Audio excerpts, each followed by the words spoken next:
Mount Rushmore. Okay, so some people think this is the four most outstanding presidents up until the time that it was carved, at least, that have ever existed. Presidents of the United States. Some people think of this as just a great big piece of exposed rock in South Dakota. What I am thinking is if you have to pick four of something, and a lot of people use this analogy all the time, or this example all the time, what is your Mount Rushmore of such and such? What is my Mount Rushmore of graphics cards? Now, mine might be different from yours, but we're going to discuss a couple of these, and there's one or two that should be, I would think, on everybody's, and then one or two that might not make the grade, but we're going to talk about some of that.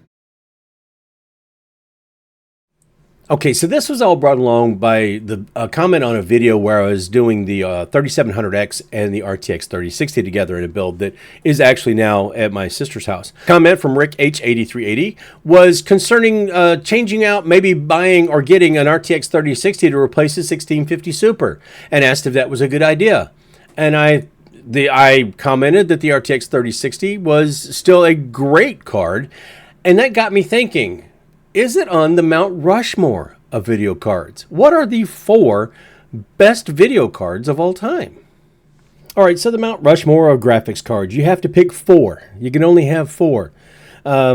Ish. We're going to say ish because there's one or two things that I did kind of take just a tiny bit of a liberty with here, but I think you guys are going to kind of agree with me the reason why I did it or what I did. You might not agree with the choice, but you probably agree with what I did in the meantime here. The first one's a no-brainer.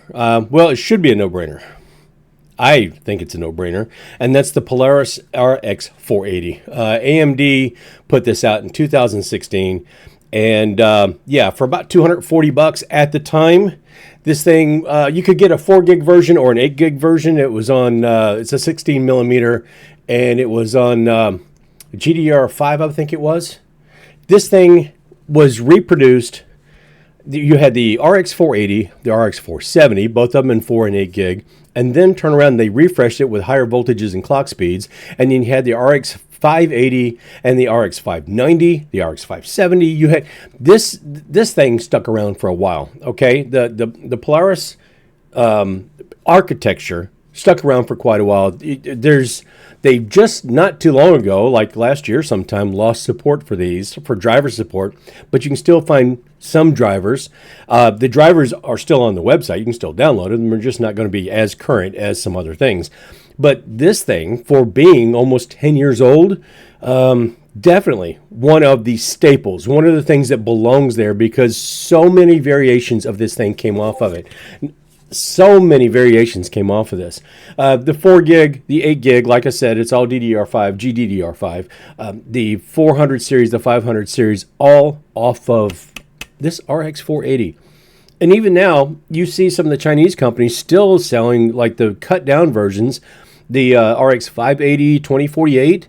I mean, still basically the same card, the same set of drivers will work. It's just phenomenal. And to get that much out of that architecture, the RX 480 belongs on Mount Rushmore. Now, my next choice this might be the first thing that ruffles maybe a few feathers, or some people don't agree with or don't understand or whatever, but you guys are going to kind of have to hear me out a little bit. I will tell you it's a Pascal card, which came out about the same time as this RX 480. They were a little bit more expensive. The RX 480s were under $300. They were like $239. I think I bought mine for $259 when I bought it. This is still my original card, by the way. But it's going to be the GTX 1070. This thing came out about the same time. It was more expensive. I did not have one of these, but if you had a 1080 or a 1070, or especially if you had like a 1080 Ti, that was the bomb. This thing still performs very, very well. 8 gig of GDDR5, I believe it was still. This one's on a slightly bigger node. It's on a 16 nanometer. It was the Pascal card. Yeah, this thing was freaking awesome and still is. Still outperforms a lot of other video cards out on the market today. You might not agree with the 1070. You might say, oh no, I'd rather have the 1080 on that, or I'd rather have the 1080 Ti. The price is the only reason why I didn't include that, as saying that belonged up there. This was a little bit less expensive, and the I really, really honestly think the performance was bar none. The 6 gig 1060 solid card, not quite. The 1070, I think that's where the sweet spot is. I think that's where it belongs. And I'm going to say that the 1070 belongs as the second place on our graphics card Mount Rushmore. The third place, this ought to be a no-brainer, and I don't see too many people that should disagree with me if most of us have brains and most of us understand. The RTX 3060 12 gig. This thing came out in 2021, January of 2021. That was when the 3000 series, the 30 series was going to be, everything's going to be so affordable, and great idea. That was an amazing idea. $329 for that puppy, and guess what? You couldn't get it. You couldn't find it. You had to be on a waiting list, or you had to be in the EVGA queue. You just couldn't get it. But once we did start getting it, I believe it was the 1060 it knocked off of the Steam hardware list, and it never looked back. There was one blip on the radar where the 4060 took it for like a month, and then it was right back to the 3060 that I believe is still on there today. Now, this thing also has a cut-down version of a 6 gig. Do not do that. This thing does also have the 8 gig 3060 Ti, which is a bomb. That thing is that thing is amazing. If you get a chance to get that, it's well worth it. But with all the concerns over VRAM nowadays, and all concerns over just a good, healthy, just a solid card, the RTX 3060 is a hard one not to put on the Mount Rushmore graphics cards. It is just solid. It is, I don't know what else you can say about it. All these Steam users can't be wrong. It's still on the top of the Steam list, right? It's still on the top of the Steam hardware list for graphics cards. It is just, I don't know. I shouldn't even have to make the argument of why that card belongs up there.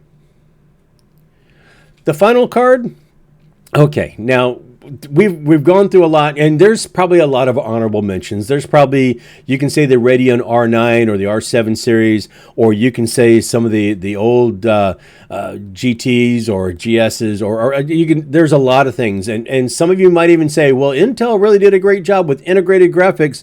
I'm not talking about integrated graphics here. I'm talking about a discrete graphics card, something that is simple, something that is separate, something that belongs in your computer.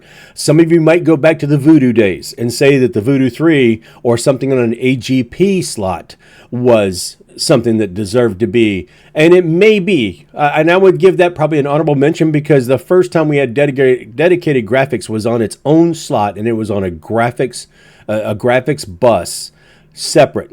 Now they're all PCIe, which is running everything from your USB to your NVMe drives and all that stuff. And so it's all one consolidated thing. But my number 4 slot on my Mount Rushmore of graphics cards is the GT710. And you're going like, what?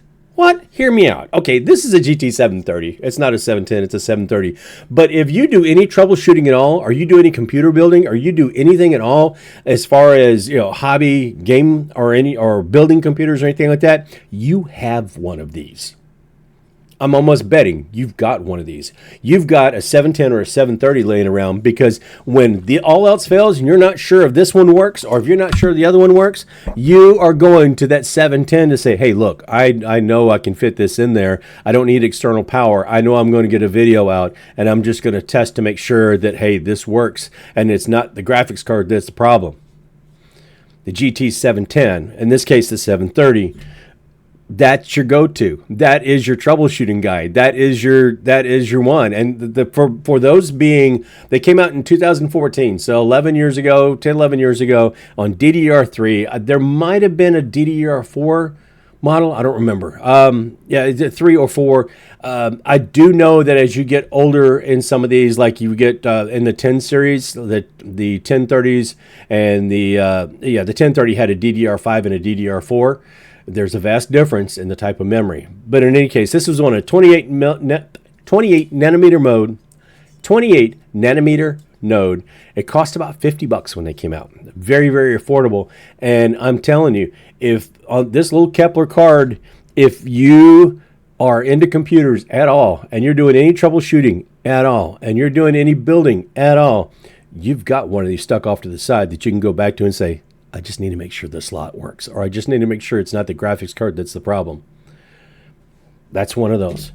So that's my Mount Rushmore. Okay, once again, we're going to recap the RX 480, the GTX 1070, the RTX 3060, 12 gig,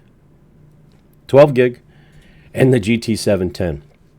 Those are my four. There are, like I said, there's some honorable mentions in there. The 1660 or the 1660 Super, amazing card. The old R7 and R9s, amazing cards.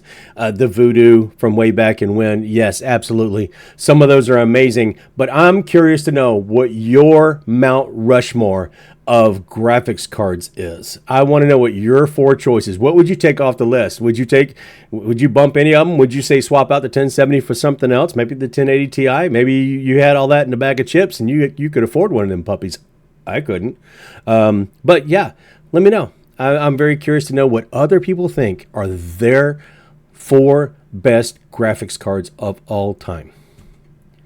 So that is all I got. If you were entertained or thought, or had any thoughts at all, or just agree with me, disagree, whatever, that's cool. Leave me the comments in the bottom, down below. Let me know what your favorite or your Mount Rushmore graphics cards are. I'm really curious to know what other people think. Also, let me know if you got one of these little suckers hanging around, the 710 or a 730 or something like that. What is it you use to troubleshoot with when you, or Lord help us all, is that your main graphics card?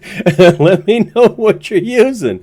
I'd be very, very curious to know. But that's my four. And I do have to tell you, thanks again for the comment. That was awesome to be able to get that, because that's what got me thinking. It's like, how good is that RTX 3060? Is that one of the best cards of all time? We'll find out. But anyway, let me know what your thoughts are. If you like the video at all, go ahead and throw a like on it. If you're not already subscribed, please do. I'd love to see that. Yeah, if you don't mind, hit up the other socials. If you don't mind, hit up the other socials. Yeah, they're out there, including our Discord and all that stuff. It's a growing little community and having fun. But if you don't do any of those things, if you don't like or subscribe or hit the other socials or anything, please just do me one favor, and that's be good to each other. Smile, wave, hold the door open. Just those little things. It doesn't cost anything to be kind to somebody.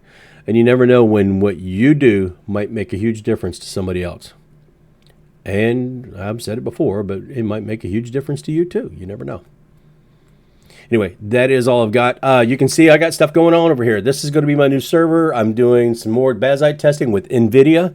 And still got some other things. But yeah, anyway, I've got a lot of stuff that I shouldn't be getting into, but until that happens and I get myself into something I got no business getting into, that's it for now, and I'll see you later.